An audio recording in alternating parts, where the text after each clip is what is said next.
আসসালামু আলাইকুম everyone, welcome to my daily blog. শুক্রবার দিন ঘুম থেকে উঠে সকাল সকাল চলে গেলাম স্বপ্নতে। মাসের কিছু বাজার লাগবে টুকটাক, তা করতে গিয়েছিলাম। সেখান থেকে আবার যেতে হবে বাবার বাড়ি, একটা দাওয়াত ছিল, দাওয়াত খেতে। তো তাড়াতাড়ি করে আমাদের যা যা বাজার ছিল নিয়ে নিচ্ছি।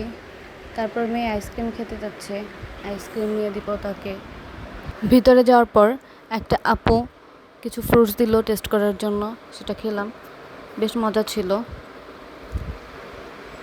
তারপর যা যা লাগবে এক এক করে সব তাড়াতাড়ি করে নিয়ে বাসায় যেতে হবে। বাসায় গিয়ে রেডি হয়ে এগুলো গোছগাছ করে বাবার বাড়ি যেতে হবে। বাবার বাড়ি থেকে আপুর বাসায় চলে গেলাম দাওয়াত খেতে।